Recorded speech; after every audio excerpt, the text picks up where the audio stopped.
Hello दोस्तों, नमस्कार। आपका स्वागत है। देखिए, आज का जो टॉपिक है वो क्या है, आपका विभव मापी है। ठीक है, पोटेंशियोमीटर है। तो इसके पहले हम लोग देखे थे किरचॉफ के नियम क्या होते हैं, फिर हमने लोग देखे थे व्हीटस्टोन क्या होता है, फिर उसके बाद हमने देखा था मीटर सेतु क्या होता है। तो आप लोग लगातार वीडियो को देख रहे होंगे और आपके सारे कॉन्सेप्ट क्लियर हो पा रहे होंगे। तो आज का टॉपिक है विभव मापी। हम लोग स्टार्ट करते हैं विभव मापी। ठीक है, स्टेप बाय स्टेप सीखेंगे विभव मापी होता क्या है। ठीक है, इसका सिद्धांत क्या होता है, इसका प्रिंसिपल क्या होता है। ठीक है, ये किस तरह काम करता है, इसके उपयोग क्या हैं, तो हम लोग अच्छे तरीके से इसको देखेंगे। बस ये है, लगातार आप वीडियो को देखिएगा और जो कुछ बोला जाता है उसको ध्यान से अच्छे समझिएगा, आपको अवश्य समझ में आ जाएगा। ठीक है, पहली बात तो विभव मापी है क्या।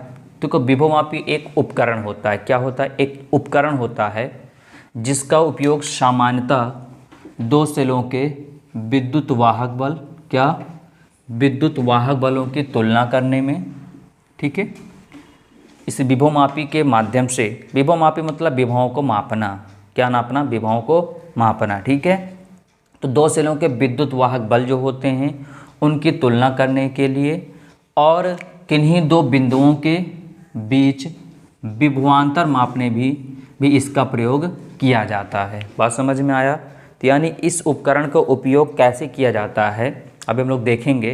पहली बात, आखिरकार है क्या, तो इस उपकरण की सहायता से दो सेल होते हैं। ठीक है, उन दोनों सेलों में जो विद्युत वाहक बल होता है उन बलों की तुलना कर सकते हैं हम लोग। ठीक है, या परिपथ में किन्हीं दो बिंदुओं के बीच, परिपथ में दो बिंदुओं के बीच जो विभवांतर होता है हम लोग उस विभवांतर को भी ज्ञात कर सकते हैं। किसके माध्यम से?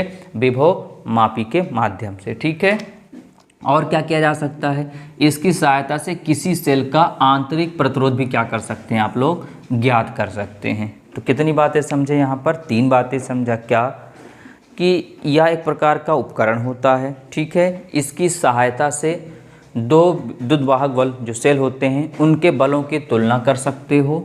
दूसरी बात, दो बिंदुओं के बीच जो विभवांतर लगता है आप उसको निर्धारित कर सकते हो।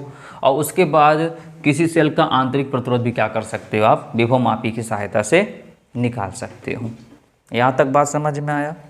कोई बात, कोई दिक्कत नहीं आई होगी। ठीक है, बस देखो हुआ क्या था, मीटर सेतु में क्या था, मीटर सेतु में जो तार था कितना मीटर था? 1 मीटर था। यहाँ से होता है 4 से 12 मीटर का तार होता है। ठीक है, क्या होता है, 4 से 12 मीटर का तार लगा होता है और इसको एक लकड़ी के तख्ते पर इसको क्या किया जाए, डिजाइन किया रहता है। यानी मतलब इसकी बनावट रहती है, एक लकड़ी की फ्रेम होती है। उसी फ्रेम में क्या होता है, जैसे मीटर से तुम्हें केवल इस तरह देखे थे, केवल एक तार देखे थे, लेकिन इसमें विभव मापी क्या होता है, उसे मान लो एक प्रकार क्या हो गया आपका, ये तख्त हो गया। ठीक है, लकड़ी का तख्त होता है, इसी क्या होता है, ऐसे एक तार, 2 तार, 3 तार, ऐसे 4, ऐसे करके इनकी बनावटें होती हैं। बात समझ में आया? चलिए, तो आम बात हो गई। अब ध्यान समझते हैं इनकी संरचना कैसे होती है, हम लोग उसको अच्छे समझते हैं। ठीक है, तो यहाँ तक तो बात एकदम आपको क्लियर हो गया होगा। अब आपसे कोई कहता है विभव मापी क्या क्या काम करता है, आप बता सकते हो कि क्या लिखा है, दो सेलों के विद्युत वाहक बलों की तुलना किया जा सकता है। ठीक है, दो बिंदुओं के बीच का विभवांतर ज्ञात किया जा सकता है और किसी भी सेल का आंतरिक प्रतिरोध भी ज्ञात किया जा सकता है। किसके माध्यम से? विभव मापी के माध्यम से। क्लियर हो गया? अब इनका डायग्राम अच्छे समझते हैं, देखिए ध्यान से। ये और यहाँ पर अच्छे समझिएगा। ठीक है, ये होता है संचयिक सेल होता है, संचयिक सेल होता है जिसको हम लोग सी नाम देते हैं। ये आपका क्या होता है, कुंजी होता है, इसको हम के नाम दे देते हैं। यहाँ पर ये ऐसा लगा देते हैं तीर के निशान, इसको बोलते हैं आर एच। क्या बोलते हैं? आर एच बोलते हैं। ये होता है धारा नियंत्रण, जो धारा को कंट्रोल में रखता है, धारा को कम और ज़्यादा बढ़ाने का काम करता है। इसका सिंबॉलिक फंक्शन ऐसा हो, इसको ऐसे हम लोग प्रदर्शित करते हैं। ठीक है, संचयक सेल होता है, ये कुंजी हो गई ये, तो इसको बोलते हैं प्राथमिक परिपथ। क्या बोलते हैं इसको? प्राथमिक परिपथ बोलते हैं। क्या बोलते हैं? प्राथमिक परिपथ। ठीक है, क्या बोलते हैं, प्राथमिक परत। यहाँ नामकरण कर देते हैं, ये ए हो गया, यहाँ से कर देते हैं इसको सी।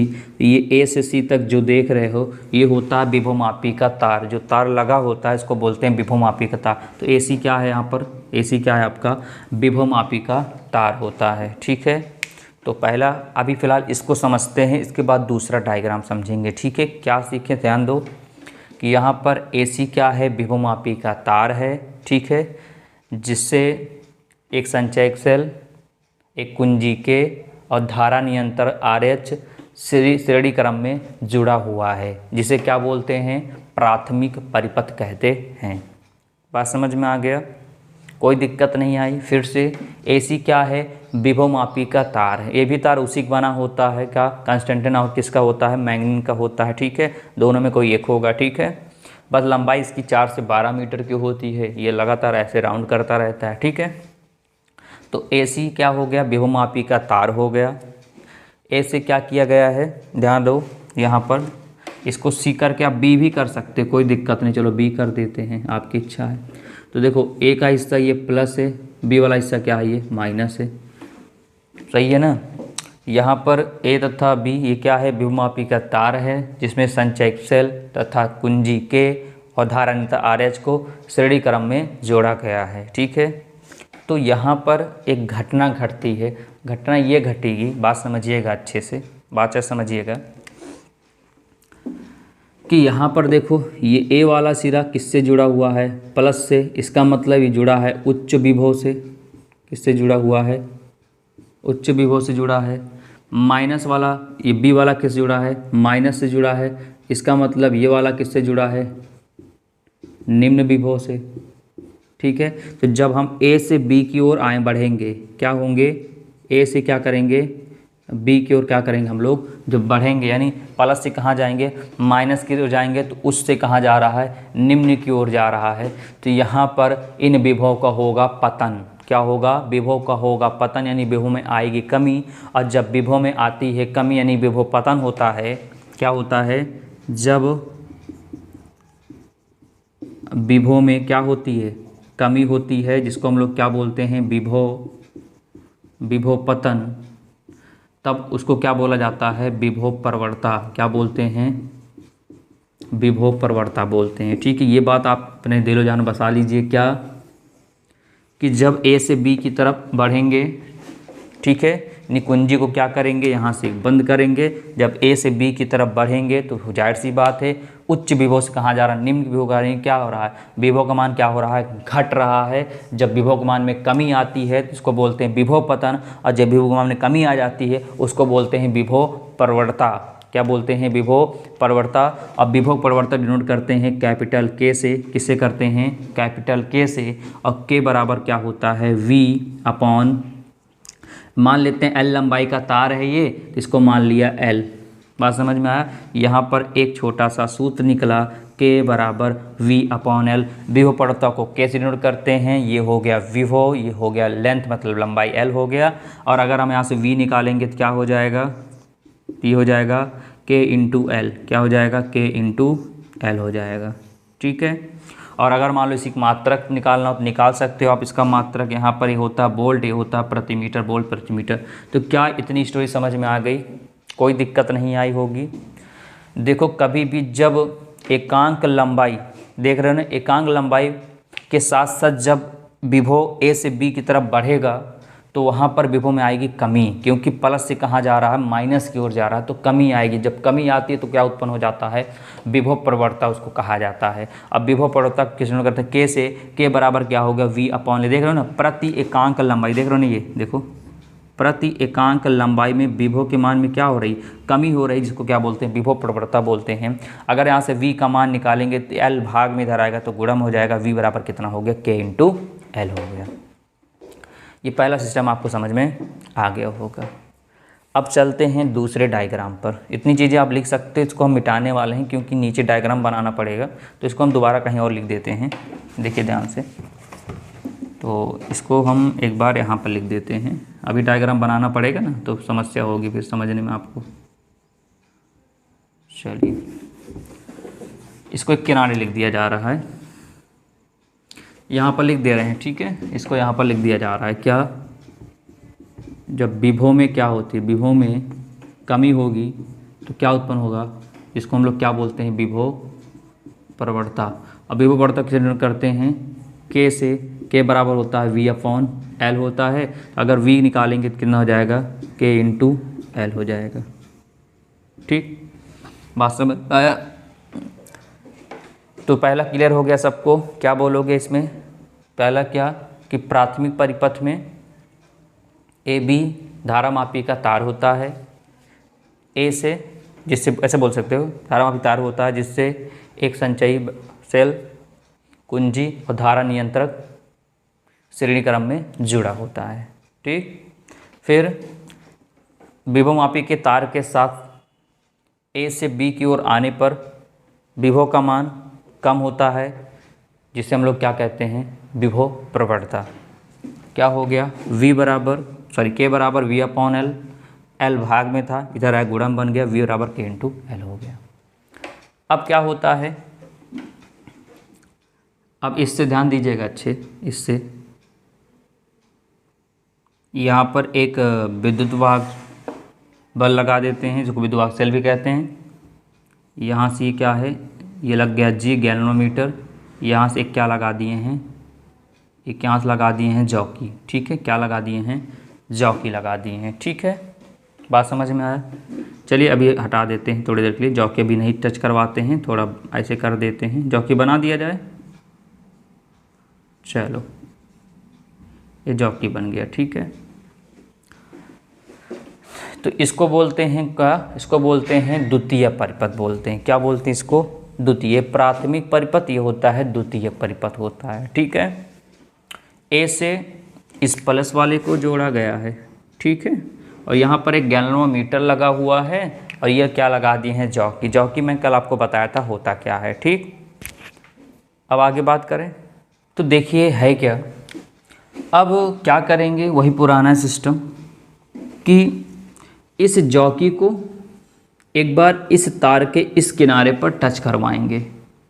तो जब टच करवाएंगे तो जो अपना गैल्वेनोमीटर होता है उसकी जो सुई होती है वो इसके क्या होगी, बाएं तरफ विक्षेप उत्पन्न करेगी। जैसे मान लो मैं इसको डॉट डॉट करके दिखा दूं, ऐसे आप समझ जाइए, जॉकी वहीं लगा हुआ, डॉट डॉट करके समझा देता हूँ। मान लो हमने यहाँ पर जॉकी टच करवाया यहाँ पर, तो जो सुई थी गैल्वेनोमीटर की उसमें विक्षेप किस तरफ उत्पन्न हो गया, इस तरफ उत्पन्न हो गया। ठीक है, बात समझ में आया। जॉकी देखो वहीं लगी, मैं सिर्फ इस पर दिखाया जा रहा है कि हाँ ऐसे आप उठा के ऐसे टच कराओगे, जॉकी का हिस्सा इस तार पर टच कराओगे तो विक्षेप यहाँ पर उत्पन्न हुआ। ठीक, अब इसी जॉकी को ले जाकर इस कोने में टच करवाओगे तो होगा क्या, ये जो गैल्वेनोमीटर है, देखो दो गैल्वेनोमीटर नहीं है, तो दिशा बता रहे हैं। ठीक नहीं, समझो दो, एक ही गैल्वेनोमीटर लगा होता, उसी में देखते हैं। बात समझ में आया। तो इधर टच किया तो गैल्वेनोमीटर में आप देखोगे जो सुई लगी विक्षेप इस तरफ उत्पन्न होगा, और अगर यहाँ पर टच करेंगे तो विक्षेप इस दिशा में उत्पन्न होगा। अब हम लोग सभी लोग जानते हैं, हमको ए से बी के बीच में एक ऐसा बिंदु चाहिए जहाँ पर विक्षेप गैल्वेनोमीटर में कितना उत्पन्न हो जाए, शून्य उत्पन्न हो जाए। और जब शून्य उत्पन्न होगा तो वो स्थिति बन जाएगी संतुलन की स्थिति, और उस केस में हम लोग ये जो यहाँ पर ई है, इस विद्युत वाहक सेल का मान हम लोग क्या करेंगे, निर्धारण कर लेंगे। बात समझ में आया। तो ए से बी तक एक ऐसा पॉइंट चाहिए, एक ऐसा बिंदु चाहिए जहाँ पर गैल्वेनोमीटर में किसी प्रकार का विक्षेप उत्पन्न न हो। तो मान लें कि हम लोग इस गैल्वेनोमीटर को इस जॉकी को ले जाके यहाँ पर देखे और यहाँ पर टच किए, ये जो पॉइंट मिला यहाँ पर विक्षेप कितना उत्पन्न हो गया, शून्य। यानी यहाँ पर विक्षेप कितना हो गया, 0। सुई किसी प्रकार की हिली डुली नहीं। बात समझ में आया। जॉकी को लिया, इस किनारे रखा, विक्षेप उत्पन्न हुआ, उधर रखा, विक्षेप उधर उत्पन्न हुआ। तो हमें कुछ ऐसा, हमें एक ऐसा बिंदु प्राप्त करना है जहाँ पर कि गैल्वेनोमीटर में विक्षेप उत्पन्न ना हो। तो मान ले हमको एक बिंदु यहाँ पर मिल गया, और जहाँ पर कोई विक्षेप उत्पन्न नहीं हुआ और इसका नामकरण कर देते हैं क्या, इसका नामकरण देते हैं AB, इसका नामकरण कर देते हैं C। क्या कर देते हैं, C कर देते हैं। तो क्या इतनी स्टोरी समझ में आई? तो ये जो आप देख रहे हो डैश डैश करके ये 3-4 ठो गैलोमीटर 3-4 ठो जॉकी नहीं है, बस दिखाया गया है कि आप ऐसे ले यहाँ टच करोगे फिर यहाँ टच करोगे। बात समझ में आया?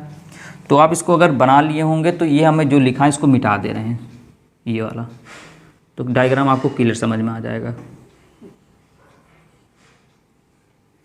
अब बात समझ में आ गई आपको, क्लियर हो गया? ये वाला भी मिटा दिया जा रहा है, ठीक। अब तो समझ में आ ही गया होगा। फिर से बता देते हैं, ए से इस विद्युत वाहक सेल को जोड़ा गया, इसी का क्या निकालना है हमको, निर्धारण करें इसी के मान को, ठीक है। तो जॉकी को इधर टच किया ए के पास में तो विक्षेप इधर उत्पन्न हुआ, उधर किया तो विक्षेप उत्पन्न हुआ। हमें एक ऐसा बिंदु चाहिए जहाँ पर गैलोमीटर विक्षेप कितना हो जाए, शून्य प्राप्त हो जाए। मान लेते हैं यहीं पर सी बिंदु पर ऐसा मिला जहाँ पर विक्षेप कितना हो गया, शून्य हो गया। तो यहाँ की लंबाई को मान लेते हैं कितना मान लेते हैं, L मान लेते हैं, ठीक है।